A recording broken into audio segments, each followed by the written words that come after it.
Jadi bulan Sya'ban ini merupakan salah satu bulan yang dimuliakan atau diistimewakan oleh Allah Subhanahu wa Ta'ala. Sebagaimana kita ketahui bahwa kemuliaan bulan Sya'ban ini karena memang di dalamnya ada satu peristiwa yang terjadi, dan ini dikatakan oleh para ulama merupakan suatu peristiwa yang besar yang berkaitan dengan perpindahan kiblat kaum muslimin yang pada saat itu umat Islam beribadah menghadap kepada arah Baitul Maqdis. Pada pertengahan bulan itu, bulan Sya'ban, arah kiblat dipindah dari Baitul Maqdis kepada Masjidil Haram. Jadi kemuliaan bulan Sya'ban ini salah satunya karena di dalamnya terjadi perpindahan arah kiblat dari Masjidil Aqsa ke Masjidil Haram.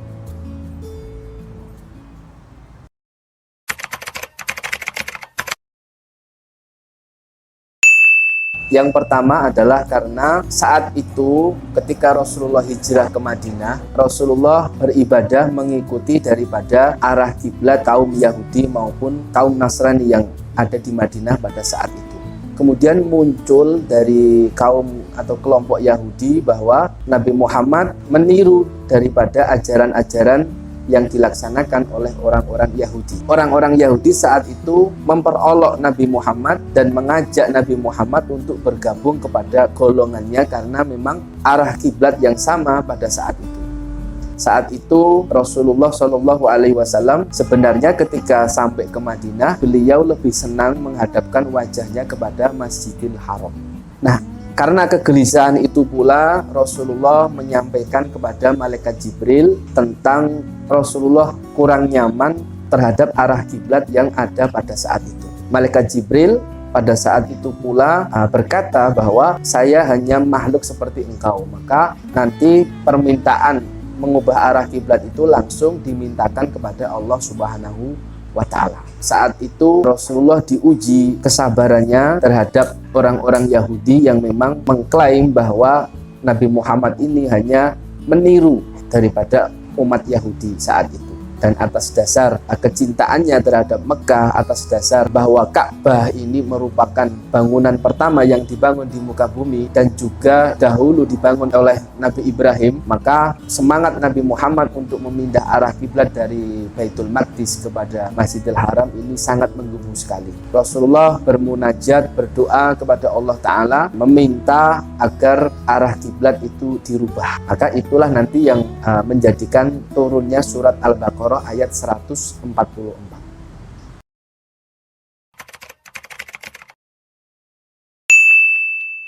Tentu ada beberapa dampak yang timbul, yang muncul akibat perpindahan itu. Yang pertama, dampak yang muncul dari luar Islam, di mana saat itu orang-orang Yahudi ini mengklaim bahwa Nabi Muhammad melakukan suatu kesalahan dengan memindah arah kiblat. Karena para nabi-nabi terdahulu sebelum Islam itu diutus, hampir semua mengarah kepada Masjidil Aqsa. Maka beberapa kelompok orang dari Yahudi setelah adanya perpindahan itu, mereka berbondong-bondong menemui Rasulullah Shallallahu Alaihi Wasallam untuk memprotes kalau memang Nabi itu seorang Nabi, maka ya hendaknya mengikuti kiblat daripada nabi-nabi terdahulu.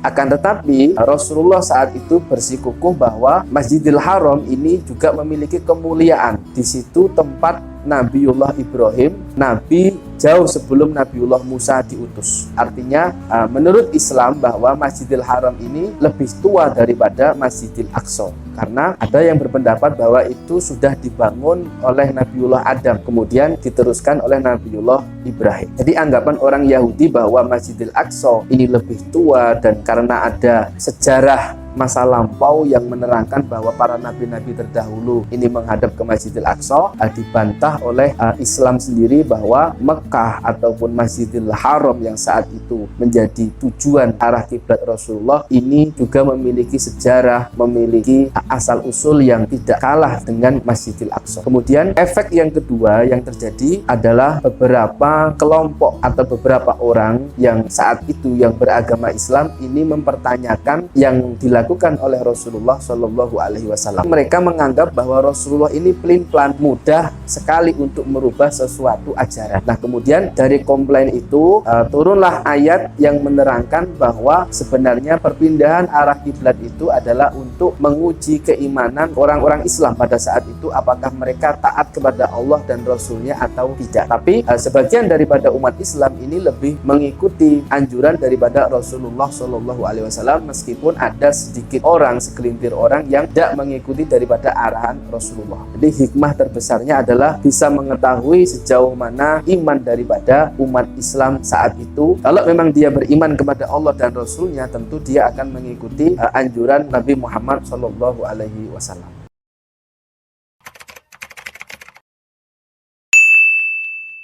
Sejarah mencatat tahun terjadinya perpindahan arah kiblat yaitu tahun 622 sampai 623 Masehi. Itu terjadi pada malam Nifsu Sya'ban, hari Selasa di bulan Sya'ban. Setelah 17 bulan lamanya Rasulullah hijrah dari Mekah ke Madinah. Kurang lebih ya 17 bulan 3 hari. Jadi saat Rasulullah hijrah ini memang ada pendapat yang mengatakan bahwa saat itu Rasulullah berinisiatif sendiri menghadap ke arah Masjidil Aqsa. Tapi pendapat ini memang kurang kuat. Yang kedua, ada pendapat yang mengatakan bahwa Rasulullah menghadap ke Masjidil Aqsa ini karena ada perintah dari Allah Subhanahu wa ta'ala. Jadi adanya perintah dari Allah Subhanahu wa ta'ala ini kemudian diikuti pula oleh cacian makian daripada orang-orang Yahudi saat itu. Ini memang suatu permintaan khusus dari Rasulullah Shallallahu Alaihi Wasallam untuk menjaga marwah daripada agama, karena beliau sangat mencintai Mekah saat itu, mencintai Ka'bah saat itu. Rasulullah Shallallahu Alaihi Wasallam secara khusus meminta kepada Allah Subhanahu wa ta'ala agar arah kiblat itu dirubah. Bahkan saking khususnya itu diceritakan bahwa Rasulullah selama 17 bulan ini selalu menghadapkan wajahnya ke arah langit. Ini bisa dimaknai bahwa Rasulullah memiliki pengharapan yang sangat agar Allah mengabulkan keinginan daripada nabinya. Dan karena kasih sayang Allah kepada Rasulullah Shallallahu Alaihi Wasallam, meskipun tadinya diperintahkan ke arah Masjidil Aqsa, Allah memberikan kekhususan kepada Rasulullah mengabulkan doanya dan merubah arah kiblat dari Masjidil Aqsa ke Masjidil Haram.